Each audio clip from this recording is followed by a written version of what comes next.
has it, he's the one I'm leaving you for. Now, it's a genuine pleasure to invite on my stand-up guest. He's absolutely fantastic. I used to share rooms with him in Edinburgh, so it's a genuine pleasure to have him on. So please welcome the wonderful Andy Zaltzman from the Bugle podcast on 3, 1, 2, 3!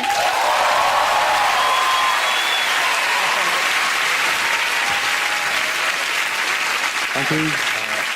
Thank you. Hello. How are you all? So, are you all glad to be alive?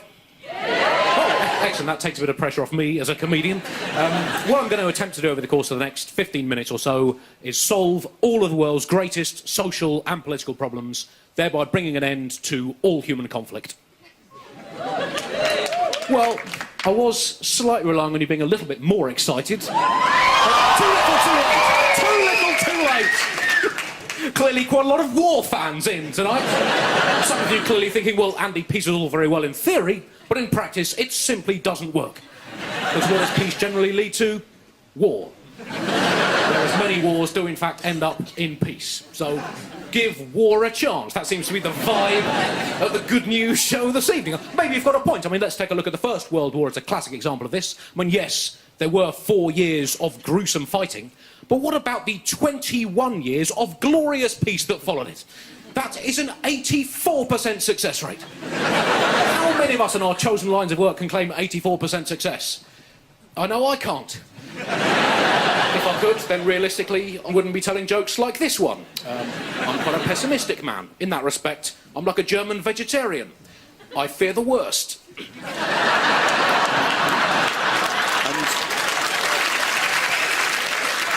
So that's what I'll be attempting to do, solve all the world's great problems. Let's start with Britain first. Are you excited about the alternative vote referendum?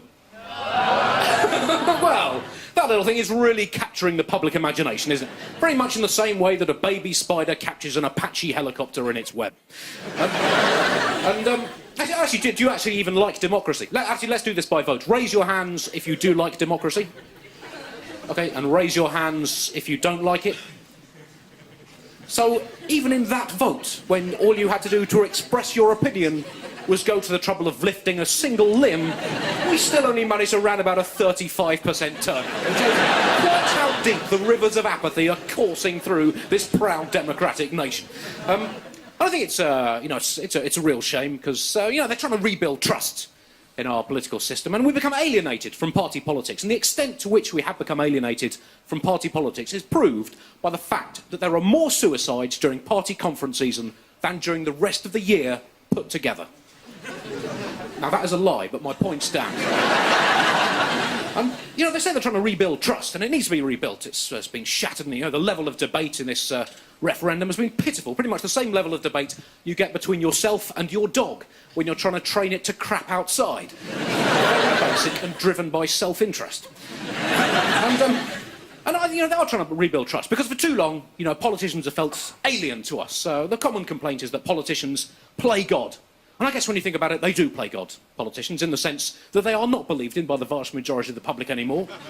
They haven't done anything demonstrably useful for absolutely ages. They seem to have developed an incredible ability to live in multiple places at the same time. And they keep employing members of their own family in influential positions. Truly uncanny. I'm not saying that Jesus wasn't the best man for the job. I'm just saying it would have been nice if there'd been a little more transparency in the recruitment process. I'm from a Jewish background, but I do know a bit about Jesus, who, as far as I recall, was a prominent turn of the first millennium Middle East-based magician and raconteur. I think it's a real shame that we've become so disillusioned with politics. I actually love democracy. In fact, if anything, I think I love it a little bit too much, because when I voted in the last general election, I simply could not control myself. I just lost it totally in the polling station. I don't know what it was. I think it was the raw, primeval excitement of being able to write the letter X in a small box next to the name of someone I'd never heard of. thus expressing my political opinions in the most meaningless and imprecise way available. It was simply too much for me. I was overwhelmed by this maelstrom of democratic ecstasy. I sliced the end off my finger and I wrote an X in blood next to every single candidate on the ballot paper. I then flipped the ballot paper over and wrote out the names of the entire 1981 Ashes-winning England cricket team, and I voted for them as well. Hell yeah, I screamed. This is why I fought all those world wars. I then attempted to jump into the ballot box and hibernate amongst the votes. But it's interesting, you know, the coalition is being sort of forced apart by this. It's being driven apart on a number of issues. Immigration, for one, the most infantile of all political issues in Britain, immigration, particularly when you think of all the doctors the NHS has stolen from overseas. I think most illegal immigrants only come to Britain to see their local GP. Let's grow up about it, don't you think? You know, the media drive this. The media are amazingly childish about immigration. In fact, just the other day, there was a story in one of the tabloid newspapers which suggested that all asylum seekers should be cryogenically frozen until the situation in their home countries has calmed down. Then they can be fired home out of a special humanitarian cannon and allowed to thaw out gently in the sun. Which doesn't sound that unreasonable, does it? Till the next day, another one of the tabloids pointed out that no one is going to want that freezer in their town. How childish we've become about this issue. And there's going to be a split in the coalition about it. The Liberal Democrats, they wanted an amnesty for illegal immigrants. So they said that if you've been here for 10 years, you come out, tell us where you are, become part of the system, and you'll be allowed to stay. And the Conservatives said, no, all illegal immigrants must be repatriated, even if we don't know where they are. So, as far as I can make out, the two policies were the Liberal Democrats saying, we will find them and we won't send them home, and the Conservatives saying, we won't find them, but we will send them home. So, there's going to have to be compromise, isn't there? There will have to be maybe 50-50, maybe we won't find them and we won't send them home, which, of course, is the status quo. So much for change. And look, they'll be driven apart by the cuts as well. Are you enjoying being... Has anyone here been cut? I think the ultimate end game is to cut absolutely everything. And I guess, you know, maybe they've got a point, because, you know, do we need schools, for example? You know, we have Wikipedia. Schools are now just a waste of decent real estate. Do we need the NHS? Surely there's enough people alive in the world as it is, without the NHS dragging us out longer and longer. We already can't afford pensions, and with medical science improving as it is, within 50 years, it will be almost impossible to die. And every single travel bulletin will simply say there's long tailbacks heading into Switzerland. Do find an alternative euthanasia clinic if you can. And you look at the state of the world economy as well. I think that's another source of considerable discomfort. Now, I don't understand economics, and I sincerely hope I die that way. I believe that is the correct way to live your life. But I've tried to understand what's happened to the global economy in recent years, because I think there's some very important questions that need to be asked about the global economy. For example, why did global markets collapse faster than a prim Victorian lady at the unexpected sight of a gentleman's danglers? Why did share prices go down faster than a buttered baby down a well-waxed water slide? I cannot tell you how much empirical research went into that joke. And why did the whole global economic system go to pieces like a cheap, flimsy jigsaw in a fist fight on an old bus going down a bumpy road during a big earthquake? If there's a glut of contrived similes flooding onto the market at the same time during a gig, could that cause a catastrophic crash in the subsequent value of... sorry, ignore that line. Let me do that one again. To be honest, that won't work now, after that little hiatus. If you want to know how that routine was going to go, if you leave your email addresses on the way out, I will email you the full script of that routine as it was supposed to go. You could then email me back with how much you think you would have laughed at it. Just like ha in all the gaps. And then I'll forward your responses on to everyone else who was here tonight, and then you can collectively factor that laugh into your memory of my set. Deal? Good. But, thanks so much. It seems to me that the answer to all these questions, from my layman's point of view, is that the whole of global economics is based on bullshit.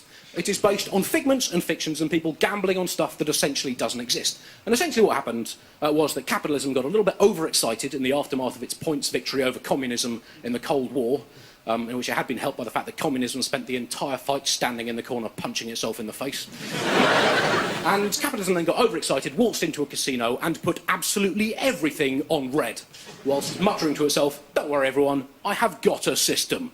But sadly it didn't work, and the whole thing went more tits up than Dolly Parton's swimming backstroke. I'm here all week. bank. And I think we have to start learning lessons from all this. We have to start, the dangers of too much debt. We must learn this.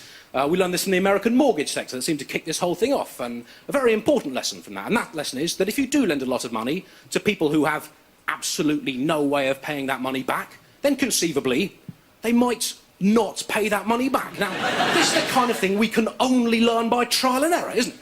It's very much like when you slam your testicles in a car door. Yeah. Until you actually do it, you don't know for sure whether or not it will hurt. And you cannot build the global economy on hypothetically painful testicles, as John Maynard Keynes himself once said. And Adam Smith, the celebrity 18th century economist, and please pay attention, I've read nearly all of Adam Smith's Wikipedia entry. He wrote about the invisible hand as supposed to guide the financial markets, make sure nothing goes too far wrong, kind of self-regulating, benevolent force, this invisible hand, nudging things in the right direction. Now, this is all very well in theory, but there is a problem with this, and I think we all have to ask ourselves a very important question, and do try to be honest with yourselves as you answer it. If you had an invisible hand, what would you do with it? And here we see the problem in the system we've been relying on. Basic human nature. We would nick stuff, we would flick invisible V signs at people we don't like, and we would grope things. And that is exactly what the financial markets have been doing. So I think we need to reassess our priorities as a planet, because there's huge inequalities in the world. Maybe this is nature's way for the world to be unequal. You look at the natural world, it's full of inequalities. For example, when a giraffe dies, flies swarm all around its corpse. But when I squashed a fly in my window the other day, not a single giraffe to be seen. That circle. Is that what you people call justice? But we've kind of lost our moral leadership in the world. We've seen this with our economic mistakes and our environmental mistakes and the wars we've been conducting, and we've lost the moral high ground. And we see it by our complicity in torture, for example, and waterboarding. Are you familiar with waterboarding? For those who don't know what waterboarding is, it's a torture technique that was being used under the previous American administration, involving being strapped to a board, having cellophane wrapped around your head, and then simulated drowning, proving that there is, as ever, a very fine line between systematic torture and stag do. And really the only discernible difference is the absence of forced bonhomie. But it's a military thing. I think that's a better line than you're giving it credit for, but we can haggle. But anyway, it's a military thing, and military things often trickle down and benefit us civilians. We've seen this with things like satellite navigation, and now enables us ordinary civilians to drive 60 miles in the wrong direction without having to blame ourselves. So we all benefit from these things, and it'll be the same with waterboarding. It'll trickle down into everyday life. And I found out just the other day, in fact, how much we could all benefit from waterboarding when I lost my keys, and I just couldn't for the life of me remember where I last had them. So I thought, I will learn from Bush-era America, and I will torture this information out of my own subconscious. So I waterboarded myself quite aggressively over several hours. Eventually, of course, I cracked. And as if by magic, I suddenly remembered where my keys were.